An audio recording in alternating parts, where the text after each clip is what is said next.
Get started. I know we've got to still have a few folks that are going to be filtering in. Evidently, when we did our last session last month, we had some folks that, because we had the doors closed, didn't come in. So we're going to leave that door open for a little while so folks know that it's fine to filter in and be part of the discussion today. So we'll go ahead and get started. I know many of you are here as Sunday school classes. Feel free to go ahead and take your role while you're in here, just so we can make sure we've got everybody captured as part of your Sunday school class. But want to welcome everyone. Thank you again for attending. This is our second session for the Legacy Giving team, and we appreciate everyone being a part of these informational sessions. We've had great feedback. We had Katie Richardson here for our first session, and she talked about the importance of wills and powers of directives, and just had some really good feedback. Folks like the opportunity to kind of learn more, to kind of connect with someone, to gather more information, ask some questions. So I think we've been able to handle this in a really good informational session. As always, if you have any questions that you think are more specific to your own personal situation, please reach out to our speakers. All of these are experts. They can definitely answer the questions probably a lot better than we can. If you have any questions specific to the church, though, please reach out to our financial secretary, Anna, and she'll be glad to help direct you on those as well. So today I'm excited to introduce our second speaker. She drove all the way. We've tried to get folks to drive a little bit. So our last speaker was from Eufaula. Leah Dubberly is joining us today from Montgomery, Alabama. So Leah drove over this morning. And let me share just a little bit about Leah. So Leah comes to us with a 30-year career. As I said, definitely an expert in the field. She's been a business owner. She's been in corporate marketing. We found out she's got a connection with Trish at a prior company that she worked with. Also worked with a political action committee fundraiser, and then has worked in Capitol Hill as a congressional staffer. So she's definitely been around the table and seen all of that. As part of that very diverse background, she's really been able to have, I think, a broad experience when it comes to wealth management. She's really focused her concentration on estate planning strategies, stock strategies for corporate executives, retirement plans, and then financial planning as well. Let me give you a little bit of personal background. She received a BA in music performance from Samford University, and she also attended business school at Loyola University in New Orleans. She's a frequent public speaker on retirement planning and retirement income techniques, and she's worked with many large corporations and universities. She's done a lot of programs here at Auburn University. She also has, many volunteer activities. She's been on the board of directors for St. James School. She's also a past board member of Hospice of Montgomery. She's an executive committee member for the Auburn University Women's Philanthropy Board. And then she's also a vestry member of Christ Church in Montgomery. So we're borrowing her from Christ Church this morning where she sings in the choir. So we may actually get her to sing a little tune for us. Who knows? She has a great love of music. And so we appreciate her being here today. She actually works very closely with Anna, who's going to be our next speaker. And they've done a lot of different sessions together as well. So we welcome Leah Dubberly to join us today.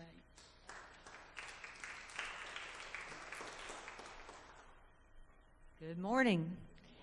I'm going to try to keep this. I'm very experienced at doing this. I've been actually in this particular line of business for about 26 years, and I am a certified financial planner. So having done a lot of these educational programs in universities, in corporations like Alabama Power Company, Alpha Insurance Company, I'm pretty experienced with just trying to cut to the meat of what I think you want to hear.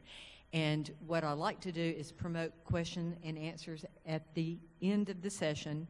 I assume you know that I wouldn't be here if I didn't have the credentials to be speaking to you. You will be hearing from Anna in about 3 weeks, I think on April the 2nd. And she will tie in how to put together a winning planning team based on what you've already heard from the two of us prior. So what I've got up here is a brief slideshow. It's a lot of pictures. It's not a whole lot of verbiage because I'm trying to get your attention about some things. What I like to do is wrap the investment process, financial planning process, the insurance process, the retirement planning process, all wrapped up into a single topic We are all going to be responsible for taking care of ourselves once we stop working, if we have not already stopped working. And so this is largely a retirement planning conversation for everybody. It doesn't matter how old you are. You could be in your 30s or in your 50s or in your late 60s or 70s, and it's all basically the same. We are responsible for ourselves. In the past, our grandparents, or some of our parents, were largely taken care of after a long career by their company with a pension plan and by the government in terms of Social Security. Things are changing now. The younger we are, the more responsible we're going to be for our own resources. And so I want to make sure that we at least come out of this with that idea in our heads. And any questions that you have, if you'd like to interrupt me, please feel free. We'll try to keep this very relevant. But let's look at this guy's expression here on the screen. He's had a bit of a surprise, and the surprise he had is that he has met with his financial planner and he has seen this number, $273,000. And what that number signifies is how much it is going to take him and his spouse to eat during retirement for 20 years. Two of them, $5 a meal, 3 meals a day, without inflation factored in. Do I have your attention? That's a lot of money. That money has got to come from somewhere. These numbers don't account for inflation, so that is a 25-year retirement, and that is food alone. That's not necessarily groceries, or that's if you can find a $5 breakfast, a $5 lunch, a $5 dinner, not counting for inflation. These are the kind of numbers that we as financial planners have to fold into and incorporate into a financial plan for longevity. And we all know that we're living longer now, right? And so that money has to last longer. Living on a fixed income is not possible. In preparing for the 5 biggest myths in retirement, here they are briefly. The magic 4%, and what that basically means, and I'll tie this in on the final slides, is that if you have a pool of money built up, financial planning principles say over time that you can expect to get about 4% off of whatever your asset base is. So if you have $100,000, you can expect approximately 4% in income that's invested properly per year to maintain your retirement goals, and you won't run out of money. Now that has to do also with the timing of the investment process, and we're going to talk a little bit about that at the end. So hold that thought about the magic 4%. Another myth in retirement is you're going to spend less. I have a lady here shaking her head. That's not necessarily true anymore, and one of the biggest reasons behind that is healthcare cost.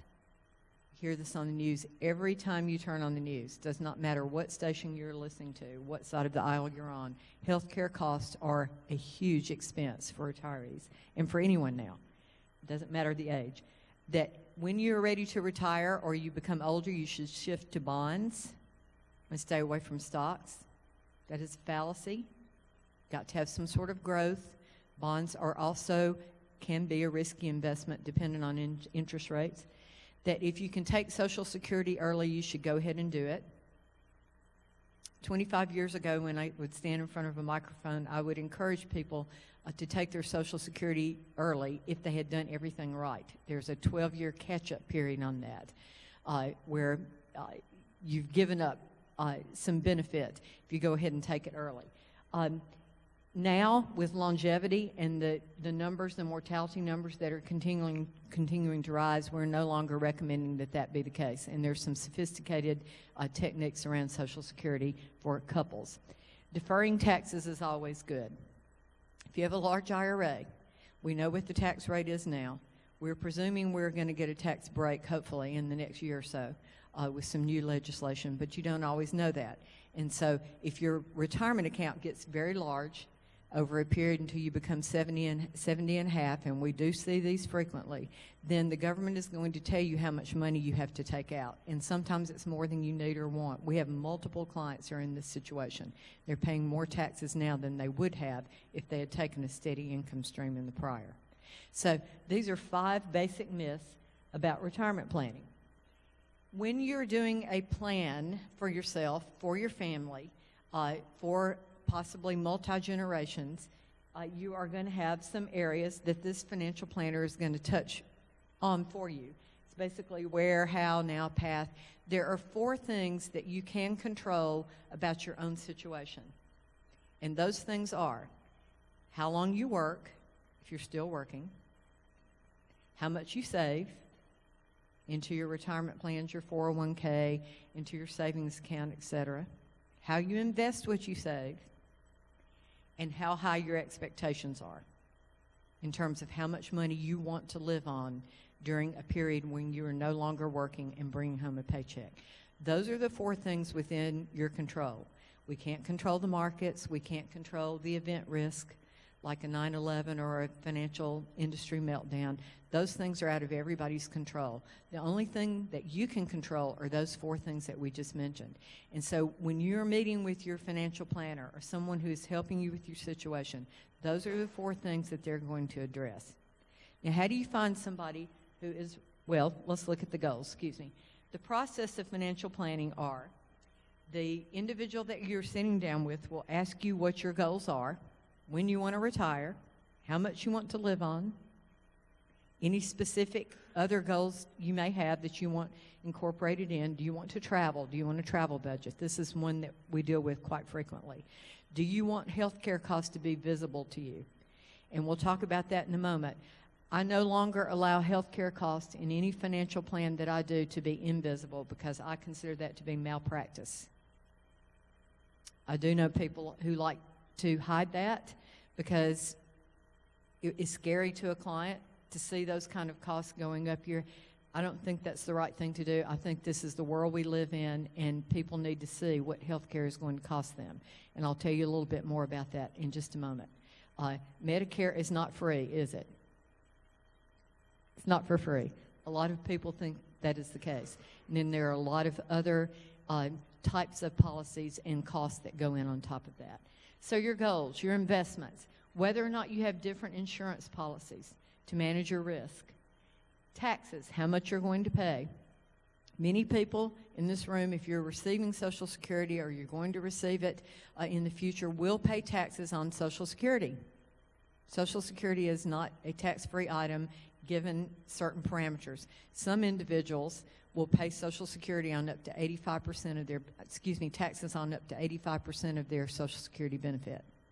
So you have to factor all this in. Your retirement, your estate, you've already heard from an attorney, and you'll hear more about this from Anna on April 2nd, about building a winning team to help tie all of these things together, and then also your liabilities, how you're going to pay off certain debts. Do you have good debt, bad debt? How do you find a good financial planner? Select a good financial planner. Ask people you know, or check for credentials. You want to make sure that if you have a particular situation that that person has seen that situation before, that they are able to deal with those particular issues that you're bringing to the table. I would look for certification, a CFP certification or other certifications that let you know that they are accustomed to dealing with long-term financial planning for clients. Whether they have good references, ask for references. Ask for 2 or 3 references. Call 2 or 3 people that this particular advisor might deal with. And if you hear something that sounds like a sales pitch, be aware of that. It's not a financial planner's job to sell you something. It's their job to put a plan together for you, to educate you, to bring you to the table to do the right things for your investment, your risk management, etc. They will put a portfolio in front of you and work with you on putting something together, but do not fall for a product sales pitch. Do y'all understand what that means? They're not there to sell you a particular mutual fund or a particular annuity that they're giving to everybody. If it sounds like a sales pitch, it probably is. And if it sounds too good to be true, it probably is. So just kind of be aware of that also. And how they get paid. Don't be embarrassed to ask how the person who is working with you is compensated. They're being compensated, they should be compensated, but they should be able to explain their compensation structure, how they're being paid for the financial plan, how they're being paid for investing your money. They should be able to give you that information. Our team likes to do it visibly. Fee for service, fee-based asset management, so that the client sees the fees coming out and everything is above the table. Mutual funds are not free. Annuities are not free, even though you may see a sales charge. We'll talk about that a little bit more in a minute. Any questions so far? My job today is not to give you all the answers, it's just kind of put the questions there. So if you need to interrupt me, please feel free. All right. Let's go on and talk about planning for retirement. I'm curious, how many people in here, who's done a financial plan or had a professional financial plan done before? A handful of folks. Okay. In your handouts, there are two handouts that are applicable to this in particular. One says a plan for your financial life, which just kind of gives you just a broad overview of what a financial plan actually does. And the other one says financial planning checklist. If you decide to sit down and meet with a financial planner, this is the kind of information that they're going to ask you for. And we call it garbage in, garbage out. If you don't give them everything, then you're not going to get a good picture coming out the other side. So make sure you tell them everything. Occasionally we'll hear from a client that, but I don't want you to count those CDs I have over here on XYZ Bank because I'm saving that for a rainy day. They need to put that into your plan whether or not you're going to use it for a specific purpose like retirement, so that they can carve it out and have it in your asset base. It is relevant to the conversation that you're having. Okay? So let's talk a little bit about retirement. This is touchy. These are your personal income sources that everyone needs to be aware of. You're going to have savings that you've saved on your own, investments in possibly mutual funds, stocks, bonds, CDs. Some people have real estate with income coming off of that, or real estate that will be sold in the future. You're investing in your 401k at work, mutual funds. You're saving your own savings. You're saving into your liquid savings account into a bank possibly. And some people will have an inheritance that they want to count for the future. Others will tell me, I think I'm going to be left XYZ by my parents, but I don't want to count that because they may need it to live on and may completely exhaust. That is okay to leave that out. If you tell your financial planner that, I expect I may inherit $250,000 when my parents are gone, but let's don't count it because they may end up having to use it. That is perfectly fine to do. That can be carved out of the financial planning process. Your three income sources in retirement are going to be sources from your employer. And that basically means if you have a pension income, pension plans, defined benefit plans that provide a monthly check are becoming a thing of the past because they have become very expensive for the corporations to maintain. And the reason is why? Can anybody guess? People are living longer. The longer people are living, the more checks that these companies are having to provide for people who, when they may be retired 15, 20 years ago, life expectancy was the mid-80s, and now if you're a married couple, we're pushing our financial plans up to age 93. And that is good. But that also exhausts the defined benefit process and program. So those things are becoming a thing of the past. That's why I say we are responsible now for our retirement.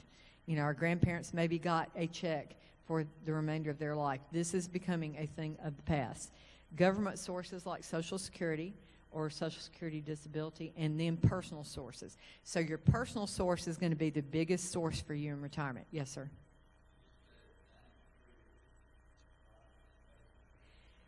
For a married couple. A single person who has reached a certain age, it depends on what age you are at the time when we start looking at the numbers, but if you are a single person at age 88, for example, then you may have a life expectancy to 90. If you're a married couple at age 88, it probably looks more like 93. If there's longevity in your family, I have an aunt who is going to have her 100th birthday this summer, and there's longevity on my side of the family, which is of Italian heritage. My grandparents were immigrants, and so that Mediterranean population tends to live a very long time. So we are now using those ages for a married couple. If I meet with a 60-year-old couple who's getting ready to retire in the next 2 or 3 years, we're going to carry their retirement plan out to age 93 to make sure that we're looking at the whole picture, because inflation bites into everything. So did that answer your question?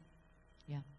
So the older you are when you're these are Department of Labor numbers or Social Security numbers. The older you are when you're looking at that snapshot in time, 88-year-old couple still married, they have a bigger chance of living past 93 at that time than a single person does, for obvious reasons.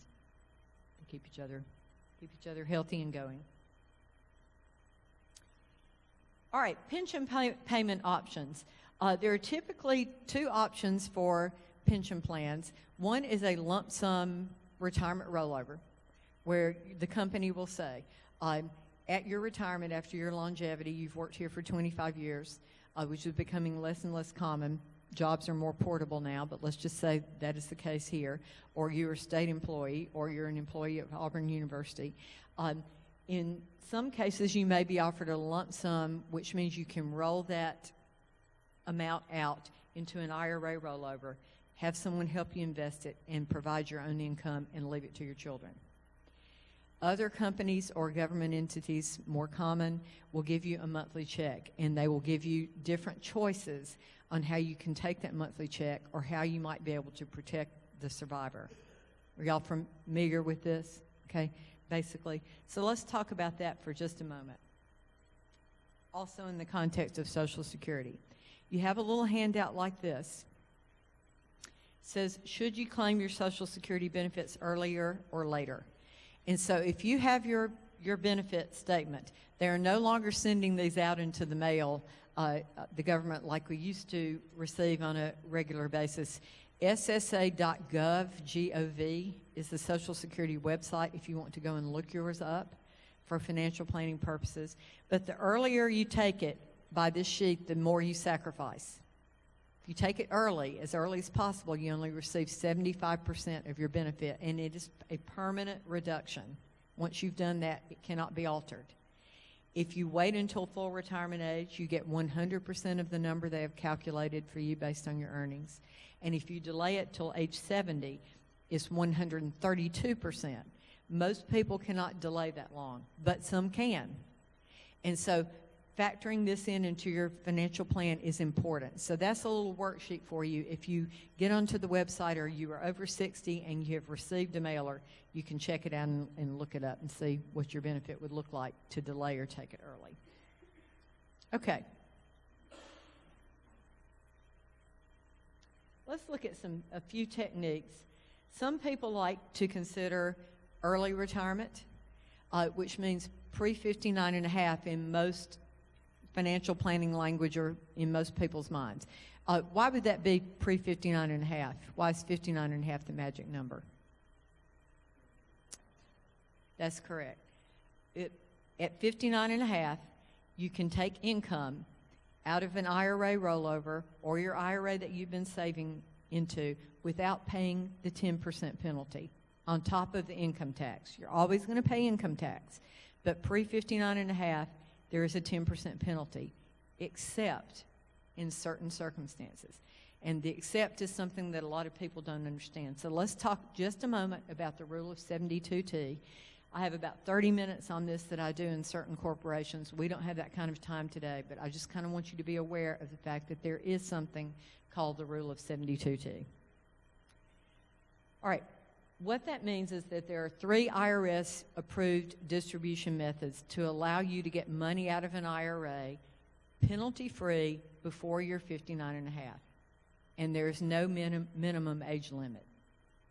But you have to do it the way that they say you have to do it, based on IRS calculations of interest rates, whatever the interest rates are at that time, and whatever your balance is, and your age. And these are the restrictions. How often must I receive payments? You can receive them monthly, quarterly, or annually, as long as you take the same amount every year based on their calculation methods, and there are 3 of those. I won't go into the complexities of those. As long as you take the same amount every year for 5 years, or until age 59 and a half, whichever is longer. So if you face early retirement or you receive an early out or a layoff from your company and you're 52 and you work with the planner and decide to do Rule of 72T, how long do you have to take that same amount annually? 7.5 years, because you start at 52. If you start at 57, how long do you have to take it? 5 years. So those are the restrictions they put you. It's 5 years or until age 59 and a half, whichever is longer. And the payment cannot be altered. Now, you do not have to be a minimum age. We have done some sophisticated techniques. We just answered that question. If you want to change your payment amount, guess what happens? Retroactive, correct. They'll go back and they'll get that 10% penalty on everything you've already taken out before. So if in your 4th year you say, I can't live on this amount of money, and I've been taking this early retirement distribution, and I'm going to have to raise my rate, they're going to come in and slap you with the 10% penalty on everything you've already taken out already. So if you've already removed $36,000 in income over a certain period, and you're going to up that income, you're going to get a 10% penalty on everything you've already taken. We've actually stopped 2 clients from doing that and taken them down a different path. So if you die, obviously, for your heirs, then that stops the 72T period. If you become disabled, that can also stop it and allow you to alter your payment. You do not have to aggregate all of your accounts together either. So if you have multiple IRAs, 401k plan, IRAs at a bank, IRAs at a brokerage company, and you want to separate them out and do 72T from only one and leave the others alone, you can do that. In other words, they don't make you pull all those assets together. One more little tip on pre-59 and a half withdrawal for penalty-free. Most companies will allow you, if you separate from service at age 55, as long as the assets stay in the company retirement plan, will allow you to take a penalty-free distribution, depending on their plan documents. So that's also another technique we use for people who take early retirement. We'll leave a pool of money in the 401k plan for them to draw from without starting the 72T process. That is a little bit more flexible if you leave some assets with your company. I add this in early retirement because a lot of people get faced with that now. And so any questions about that? That's it in a nutshell. It's a complicated piece of information, but I just want you to be aware of it. Okay, let's talk briefly about pension maximization. You're going to get a monthly check. You work for Alabama Power Company, and you get ready to retire. And they say to you, here's a benefit sheet with your pension options on it. You can receive $3,000 a month in pension based on your longevity and not provide anything to the survivor, to the surviving spouse. Or you can receive $2,400 a month for the remainder of your life and provide the surviving spouse with a $2,000 a month benefit if something happens to you and you die prior to the spouse dying. Most people will choose that option to protect the survivor. Let me make real clear what you've done if you've done that, just so that you'll know that there's some flexibility to these choices. Excuse me. Here we go. It's called pension maximization. If you take a reduced benefit from your pension plan to protect your spouse, technically what you've done is you have purchased life insurance from your pension fund, because you're taking a reduced benefit, giving up $600 a month to protect the spouse if you die. Let me ask you a few hypothetical questions. What if the spouse dies first? You're still going to pay for that life insurance from the pension fund at $600 a month. What if the spouse dies first and you remarry? And the company will not allow you to add on a different spouse to your benefit. You're still paying for that life insurance for life, right? Will your children survive anything? Likely not. Most pension funds do not allow a survivor benefit on pension. So what pension maximization is looking at this in the future. If you're going to know that you are going to face retirement and you're going to have these options put in front of you with a monthly pension benefit, the best thing that you can do is meet with someone who understands life insurance and can do a pension maximization technique for you. And what that means is you actually take that $600 a month that they were going to keep from you and buy your own life insurance. And then what happens? If the spouse dies first, are you in control? You can cancel the life insurance. If the spouse dies first and you're paying that $600 a month, are you in control? Can you change the beneficiary and protect your children? Yes, you can. If you remarry, can you change the beneficiary and protect the second spouse? We had this situation with my husband's father, who lost his spouse and remarried. This exact situation. So what you want in retirement and with your financial plan, sum it up in one word, is flexibility. You don't want to be hamstrung or handcuffed to any kind of technique or tax penalty or anything that you can't undo. Do y'all understand that? You want to be in control. And that's basically all pension maximization is. So if you work for a company and you think you're going to be facing retirement in 3, 4, 5 years, the time to discuss pension maximization with a certified financial planner or an insurance expert or a life insurance person is when? Right now. Because the younger you are, the better life insurance rates that you can get. Some people will decide to do this technique 3 months before they get ready to retire. And then they don't have time to get the life insurance done. There's medical requirements, there's, health insurance checkups, they have to contact the doctor. Then what happens if you are turned down? So you never want to sign a pension document for your pension benefit unless you have the life insurance policy in your hand, because if you get turned down and you sign up for zero to the spouse, once you get that first check, you're stuck, and the spouse will get the zero. So in that particular case, if you're uninsurable, you're better off to take it from your pension fund. Does that make sense? Okay.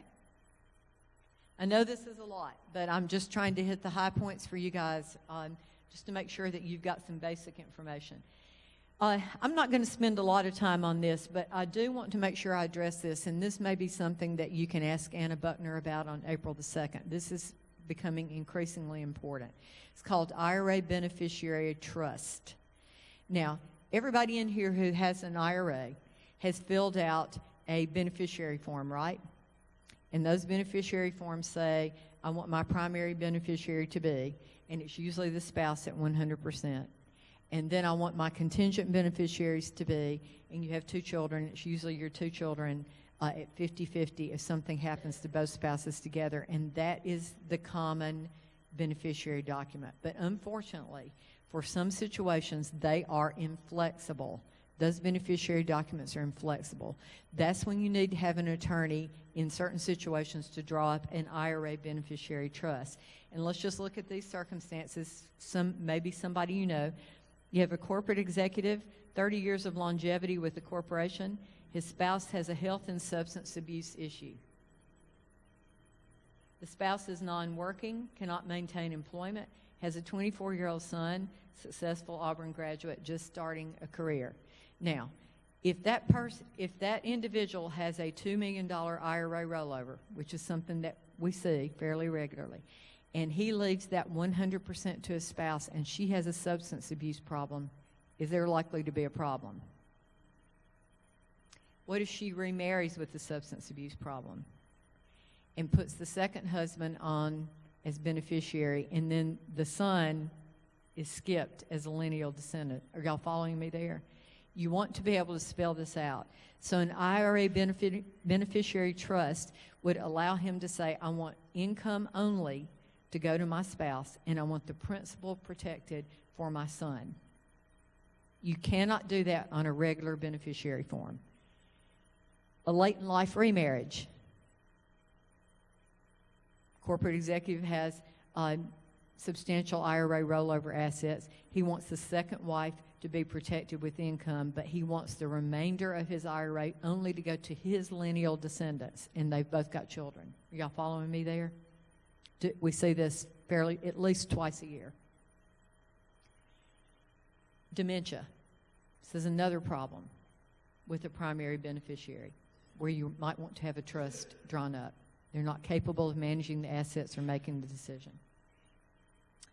Or an IRA owner at halftime. Halftime is where you get ready to retire and you're looking for some other purpose in your life, and you want to leave a substantial portion, which is tax advantaged, of your IRA to charity. And you maybe have 3 children, and 2 of them are responsible financially and 1 of them is not responsible financially. So 2 of those children may get their IRA assets outright, and the 3rd one may only get an income interest to protect them. So these are all just situations that you need to be aware of. If you know someone, or if you yourself are in a situation with the beneficiary form and it doesn't fit your situation, make sure that you ask for legal advice on that. Any questions about IRA beneficiary trust? Have you guys ever heard of this before? IRA trust? Okay. Just be aware that it's out there. All right, let's talk for a minute about annuities. And this was one thing that Dee Dee did ask me to cover. This is an extremely complicated topic. You have multiple handouts in your package. There's a glossary of terms on annuities. There is a general overview of annuities. There's a fixed annuity, a variable annuity. All of these annuities are basically insurance contracts is what they are. For your retirement for a variety of different reasons. But make sure if you are going to purchase an annuity, I have yet to uncover a client who's come to me with an annuity that they already have purchased that understands exactly what they have. And it's because they're complex instruments. They're basically mutual funds wrapped up in a tax-deferred wrapper. And they have a lot of different penalties and charges attached to them, and a lot of G's guaranteed in front of a lot of letters that you'll see in the annuity contract, which basically means guaranteed. And if you see the word guaranteed, there's a cost to it. And there's some very good annuities out there from excellent companies.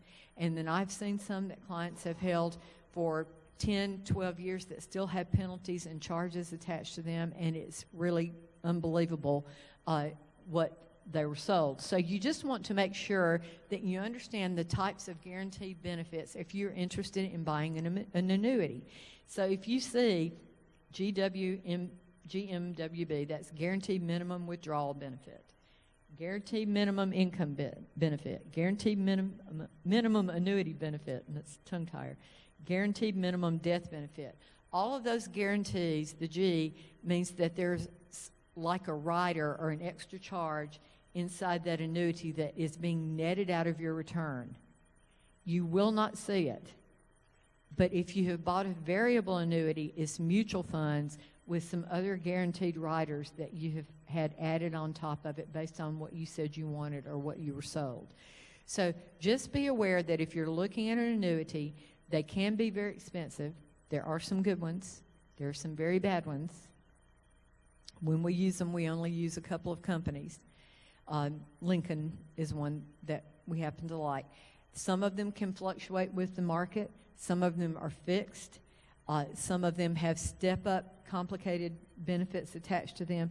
These are complex instruments, and they are a contract with an insurance company.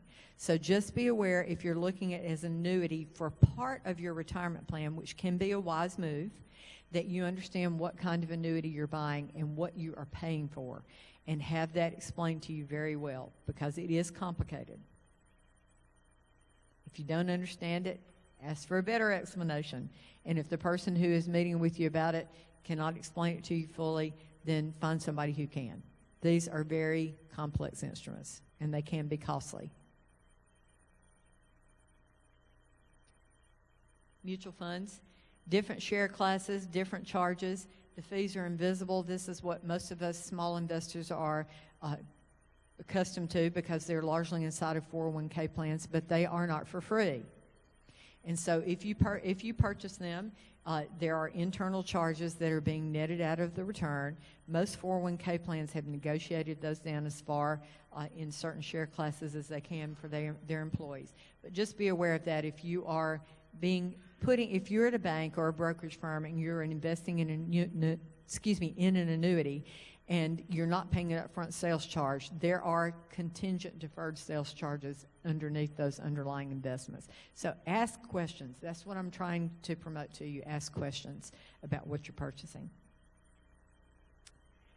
All right, risk management, insurance, long-term care insurance, life insurance, health insurance, Medigap insurance, all different kinds of insurance. This is to protect you, of course, from a variety of different situations that may come up in your retirement or at any point, and there are different reasons you buy different types of insurance at different times. Most of us, when we were younger, purchased life insurance to protect income if something happens to us prematurely. Use myself as an example. We bought an insurance policy when our daughter was born, and it was a 25-year term policy until we reached retirement age to protect our income if anything happened to us prematurely.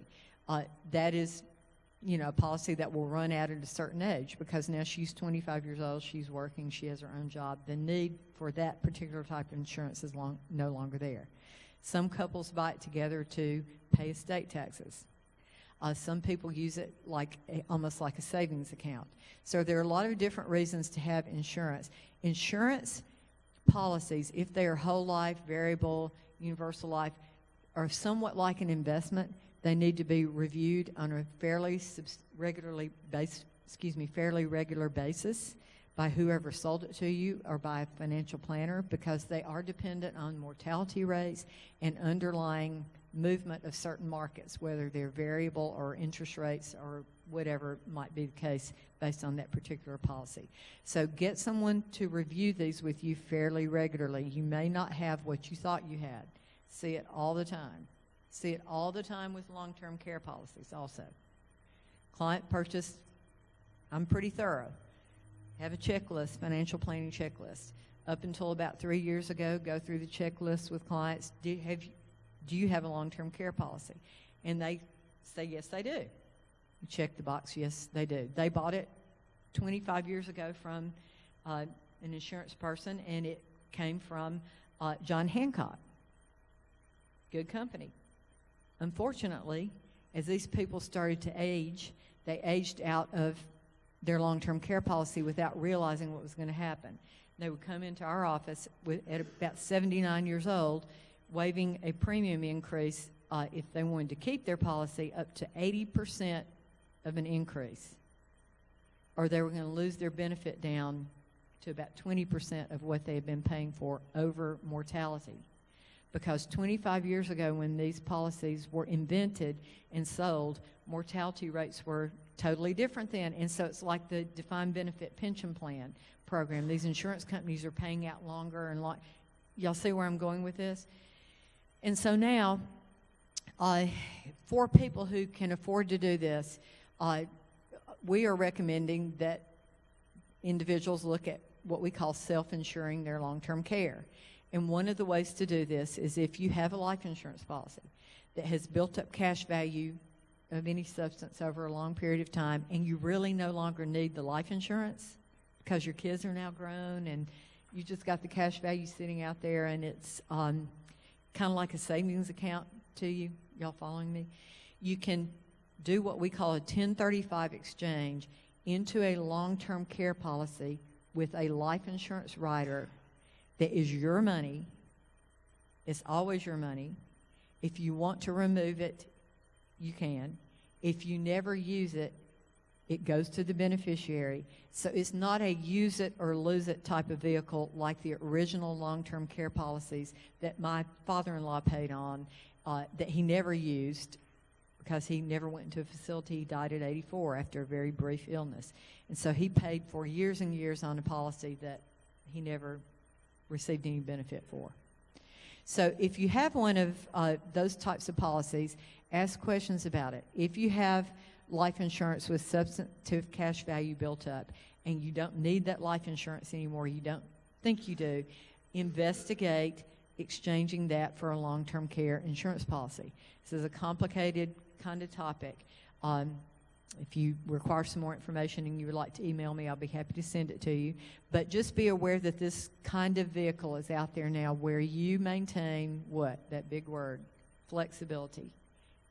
Flexibility that you don't lose your long-term care payments, that if you never use it, your heirs will survive it, or that you can get it back in an emergency. Okay? I did bring, and this is based on a question I was having with somebody before this started. This is a financial plan I presented on Friday to a single female. She's 62 years old. She's going to probably retire when she's 65. And what we did was we put in her first retirement age in 2019 when she starts Medicare. Her health care cost estimated at the end of 2019, her first full year of retirement will be $6,520 when she severs from service from her company. And that is Medicare Part B, Medicare Part D, a Medigap policy, and anticipated out-of-pocket expenses add up to $6,520. Remember that number at the beginning of the program, $273,000, and what it will cost an individual to eat, couple to eat if you can eat for that in retirement. Her medical expenses or health care expenses until her age of 93 are estimated to be $274,000 to cover those costs during her retirement. We are showing that to these clients visible. We are netting it out of the proceeds of their retirement income stream so that they have a realistic picture of what they can expect. This does not include long-term care. If you have to have long-term care coverage, this is health care cost only for one person. Is this mind-blowing? It is, isn't it? Am I accomplishing what I think we're trying? I'm not trying to frighten you guys, but this, the point of all this is ask a lot of questions, get professional advice, make sure you're addressing every area of your world for retirement planning and financial planning. This is, it is a complicated and deep and wide subject now, and it's the world we live in. Okay? So you've got several handouts here. I did not, unfortunately, get the life insurance handout to Dee Dee in time. If you want a little minimal life insurance handout on the different kinds of life insurance policies out there, I'll be happy to send you one if you email me. You have my email address. All right, let's talk briefly about the markets, which I'm really not here today to go into much detail on. I'm getting close, I think. How much time do we have? 8 more minutes. Quick concepts, and we'll open it up for questions. This is the markets. While I understand it and I do it every day, it's really not what I do. We have a portfolio manager on our team, and happens to be my husband. We've worked together for 25 years. He's certified by Columbia University. But what we know about people and their investment choices are based on two words: fear and greed. Those are the two biggest motivators out there for people when they make emotional investment decisions, unless they have a good long-term focus. They're either afraid they're going to lose money, or they're greedy and they're making decisions at the wrong time. So let's just briefly rifle through these. They're all different kinds of risk to what you're doing, even in your company retirement plan, your 401k. There's the market risk, which is the market as a whole. Market hit another all-time high last week. People are positive now for the time being. We'll see how that continues to play out. That's the market as a whole.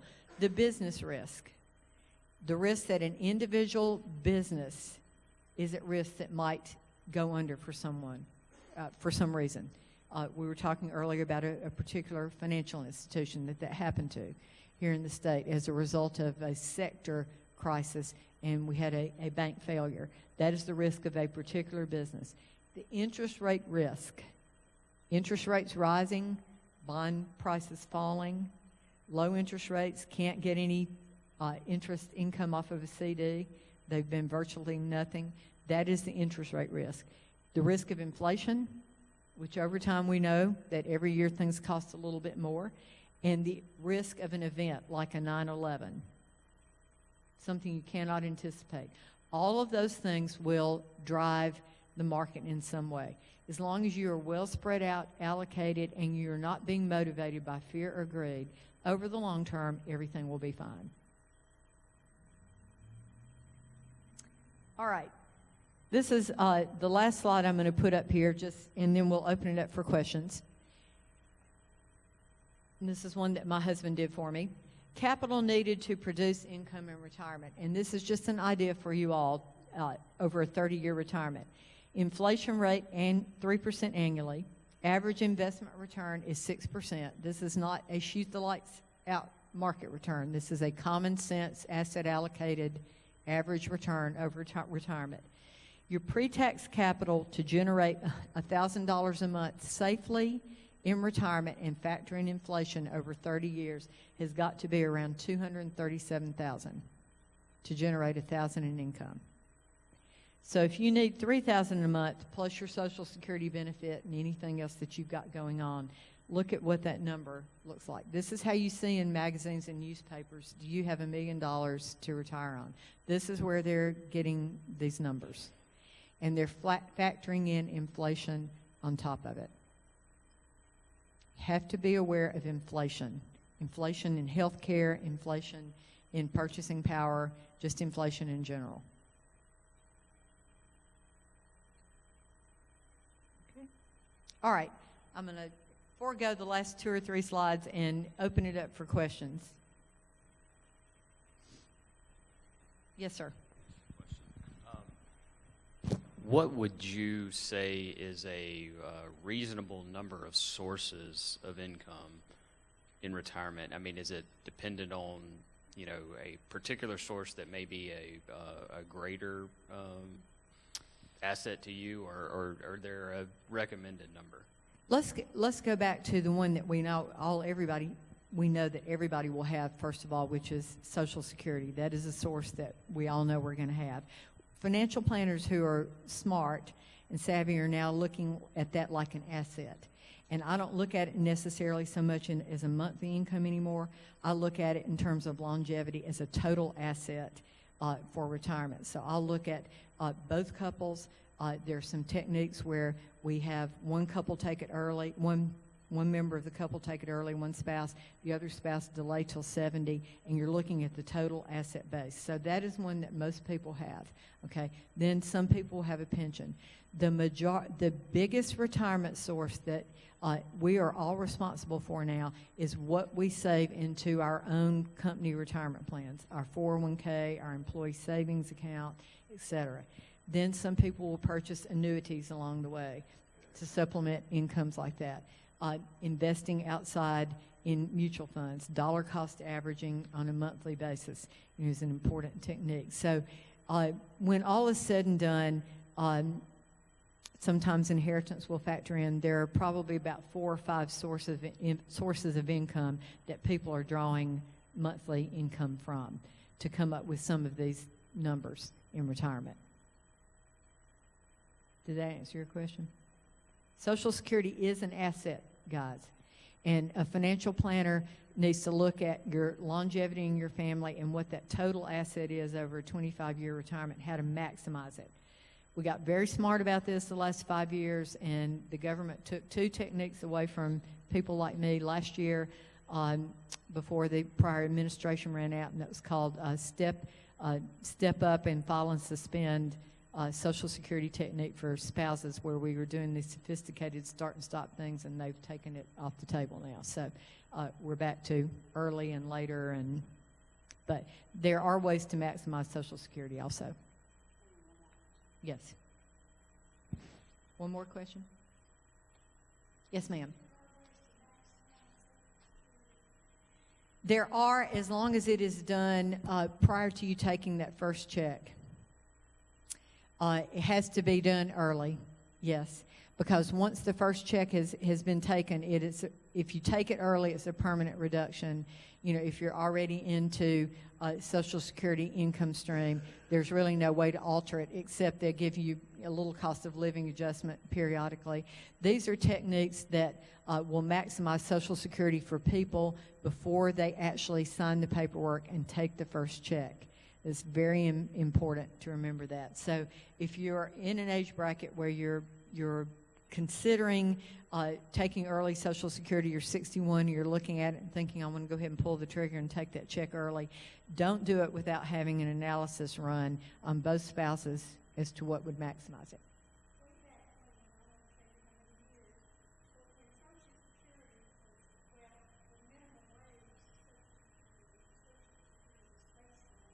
Yes. Right. Right. For people who are already retired? For people who are already retired? No, ma'am, because it's based on your earnings history, and or the earnings history of your spouse, depending on what selection you made. And so, if you are already into the system, what you have available to you is what you have plus whatever little cost of living adjustment they make. Yes, it is.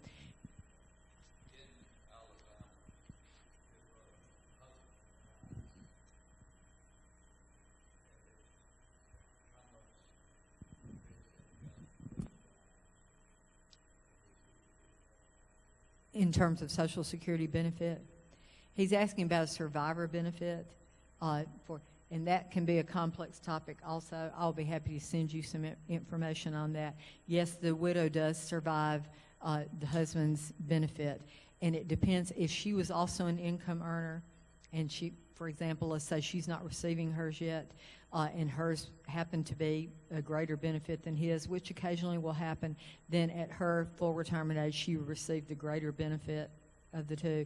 But it's a complex topic, and if you're curious about more information on that, I'll be happy to send you something on it.